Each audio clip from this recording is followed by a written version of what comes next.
Good night, one and all. And as usual, welcome to another thrilling edition of the Almost Daily Shush. I am your dapper host, Patrick. We open tonight's Shush with an announcement from the Ministry of Lands.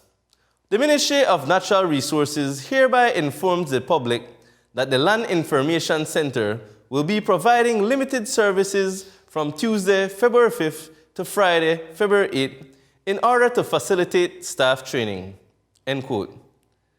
You know how Belizeans go? Right after the release, a bunch of people were complaining on Facebook saying, but Ministry of Lands will provide limited services from 1981. Well, I can't speak on behalf of the ministry, but it seems the training, they go good. At least then they start tell people in advance, not figure waste any time at the office. Progress, me say. And in other news, earlier this week, police stopped a random bus near La Democracia, and they randomly searched a student's school bag, in which they randomly found 612 grams of weed. Viewers, I think this is a learning experience for everybody who buy weed. You see when you give a waitress a hard time and they spit in your food? All right. Well, if you insist to pay your weed dealer with loan 5 cents coins, they try beg for discount and free funto, they snitch and tell the police by you. And you end up with nothing except for a court fine and a 2-night all-inclusive stay at the Queen Street Gallery. It's definitely not worth it. And now, in Shush that almost qualifies as foreign news, a Belizean man has been the latest victim of America's war on immigrants. He was found to be in the US illegally and was sentenced to 20 years in prison. But according to the US government, the man just too hard is. He was found in the US illegally in 1995 and was deported. But he somehow made it back to the US in 1999 and was deported again. But wait, that's never enough.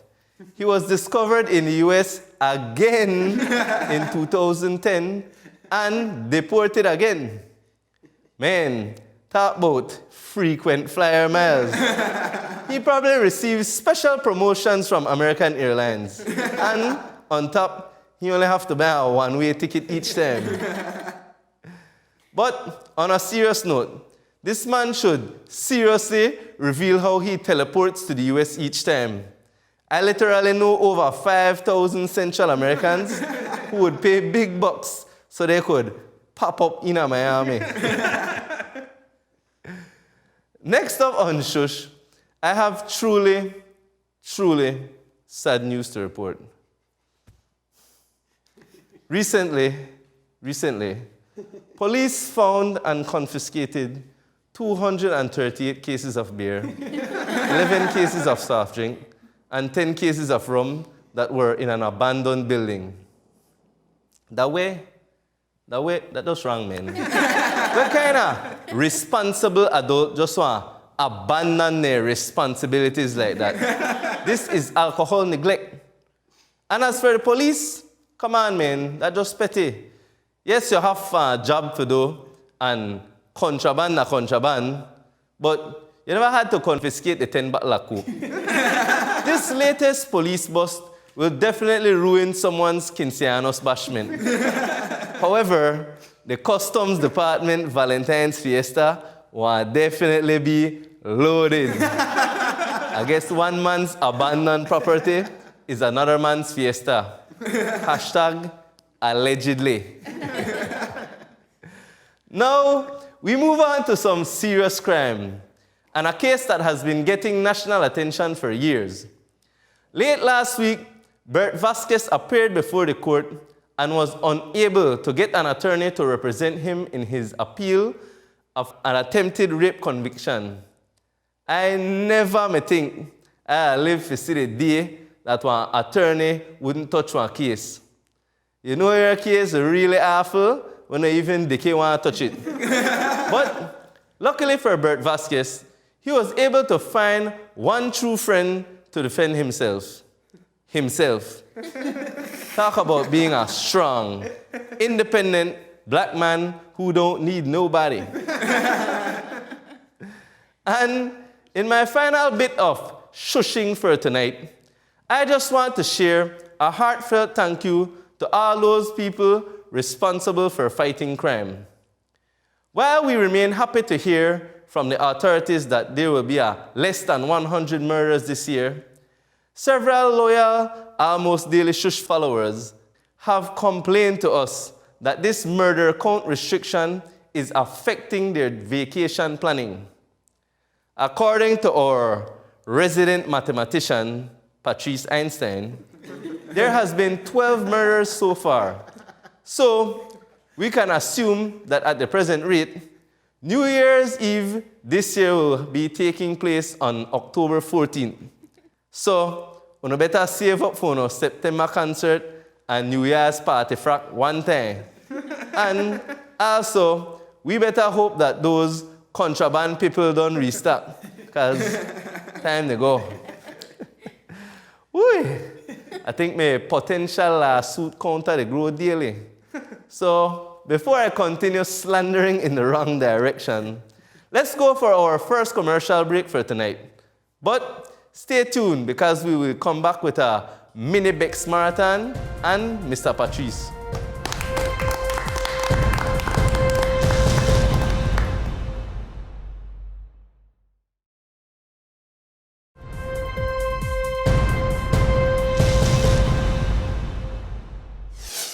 Hi there, viewers. Welcome back to another sitting of the House of Reprobexatives.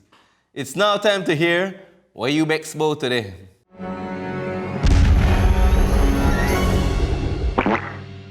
Next week will be more than likely about love and loving, but this week, the 100% bexness. To start off tonight's show, we have this electric bexness. Last month, when I received my monthly bill, there was a letter attached to my bill. It said that BEL did some kind of surveys, and the result is that they didn't bill me for the period between September 2017 and May 2018. Therefore, the total sums up to $979.45. So, right away, I can dig up my old bills for that period of time, and I go to BEL with it. I asked the lady from customer service how they come up with that figure out of nowhere. She explained to me, and from what I understand is that she's saying, let's say your average bill is around $500, and somehow for a period of time you're paying $300 something, which is less consumption than average. So they did a survey, and that's how they come up with the figure of $979.45 for that period of time. So I told the lady that I'm not going to just randomly pay a bill that come out of nowhere. Anybody here ever receive a letter like that from BEL or have such experience with them? This is really one of the craziest phenomena, I believe. If Wasa or BEL notice you to spend less, they're going to investigate you.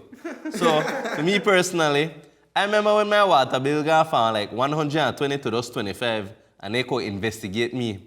I had to reveal all of my personal business and showing people footage to prove that I simply made enjoy no beard September and then no flush October. And I ain't no shame. And now, I guess we move into the Highway Bexness segment of tonight's show. First up, we have this. Shout out on a Monday morning to the ass hat driving the tinted black Chevy Equinox Belize City license plate. In case you just simply lack common sense or just have no knowledge of how to use a two-lane road, when there is an obstruction in your lane, you do not have the right to cut in front of me, especially without an indicator. Bloody lucky I lost my voice. On top of this, a bloody idiot woman want to rail up when I blow my horn at her. The vehicle then proceeded to drive into Central Bank. So I presume she was also late for work, on top of being late to the common sense parade. It was early for foolish people on the road. Well, I guess that black SUV, the one that didn't armored security. Really though, what is it with Belizean and cut-off people? Taxi cut you off on a curve, bus driver cut you off in your own yard, and your minister cut you off right after elections. I guess that was a cultural thing, right? Now, we move on to some digital business. Somebody posted this. Smart Billies, you guys honestly need to do something about this unstable internet connection. I'm a college student. I have to study and do homework. I could never get anything done like this. And the thing is, we can't even switch internet provider because we had to sign a 1-year contract. And if we break the contract, we lose our deposit. Did you guys know from the start that your internet is full of shit? That's why you make people sign a 1-year contract? I think that's a scam and you guys need to rethink your business. Now I'm stuck with this horrible internet for another year. Buddy, I would certainly be vexed too. You sign a whole 1-year contract with an internet provider, pay your bill per time, not have internet access, and on top, you have to go buy internet from the next company just so you could post your business. These are definitely prima facie evidence that bokotism is at play here. You certainly have all the right to be Bex and to be online. So good luck. And now, I guess the theme for tonight will be the drivers, because we have 2 more road rage business to report. This first person posted this. Good morning all. This has to be said. I am thinking bus line is getting out of hand. This morning the driver of almost caused an accident because he decided to overtake on the right side of the road. I pray and hope when they get into accident it's themselves they hurt and not the other driver or even their passengers. In the evening time, I find them now running race with the other bus because they are trying to beat the other bus to the 5 o'clock workers. Mr. or whoever is the owner, talk to your drivers because you cannot replace back a life. Just saying. Miss, you made a great point indeed. Then anybody even drive on the sidewalk just so they could make $2 more than the other bus company.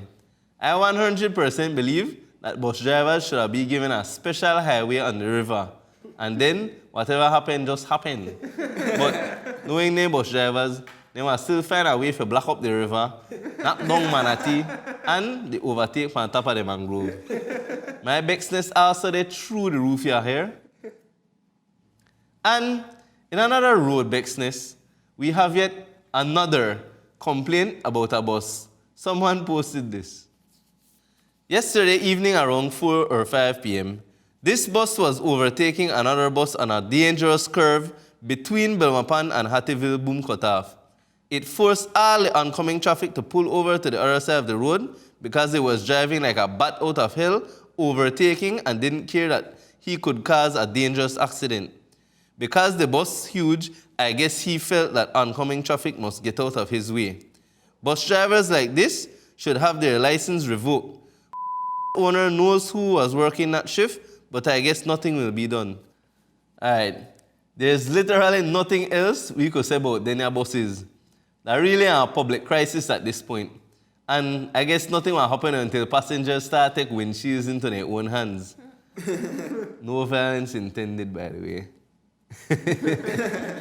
But folks, that's it for today's mini Bex Marathon. So we can now breathe a Bex sigh of relief, and you can tune in next week for even more. But we now go for a short commercial break before we return with Patrice, so stay tuned.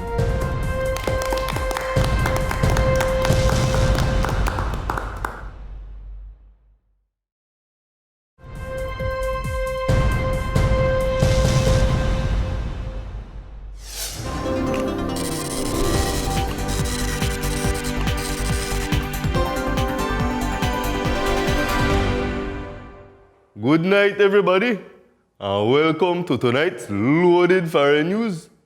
I am your host, Patrick Julio Vasquez. Folks, we're exactly 1 week away from Valentine's, and things they get hotter and hotter. A man in Nigeria challenged a woman to a sex competition to see who will get tired first. Well, after surviving 6 rounds of hot, steamy and tiring sex, the man continued to boast that his wheeler turn up. But He and he wheelo, end up they turn up dead. Yup. The man suffer either a heart attack or a stroke. He in the middle of he 100 stroke. Well, unfortunately for the woman, she couldn't collect the money where the man made better. And on top, police detained the woman for investigation. Apparently, she may be charged with possession of organ of mass destruction. Well, I personally think that they may carry a concealed weapon. In my other foreign news, we go to Canada. People who don't know about cryptocurrency, they like digital money. So you could buy it using your physical money, and then you could make purchases over the modern world using all kind of secret code.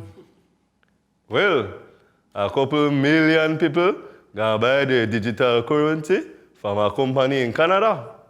In total, they had over $190 million at the company. But both could end up in them account when the owner dead, because only he had the password for the company digital bank. So now, operation shut down, almost $200 million dead just like that. Well, I personally think that all of this crypto stupidness no different than that pyramid scheme we had the other day. Moving on now before I broke down the pyramid scheme people had all over again. A politician in Hawaii is proposing a new law that will make it illegal for people to smoke cigarette till they're 100 years old. And this 100% true story has angered 100% of cigarette smokers in Hawaii who are under 100 years old. According to the politician, cigarettes are one of the most deadly things on earth and should not be smoked by people who are not on the brink of death as yet. Well, his comments are almost as harsh as the effects of tobacco and nicotine. But on the bright side, at least it will give older folks something to look forward to in their 90s. They could push forward to 100 so they could enjoy a little minty Millport. And in my final foreign news for tonight, we're going back to Zimbabwe for some fake news. A Zimbabwean pastor was arrested and charged after he started selling a drug that he claimed was the cure for HIV and AIDS. Here, so they tell people that the drug had no side effects. The man took advantage of his own poor followers, many of whom were suffering with HIV. In the past, he sold his people a lipstick that he said was a cure for high blood pressure. Well, the authorities gave the pastor a free sample of the cure for being lied in the form of jail time. And I hope he could handle the side effect, which includes not being able to bend down to pick up his soap. So that's how we go. And here we go, folks. From sexual death to fake medicine. We have now reached the end of our news. So until next time, bye-bye.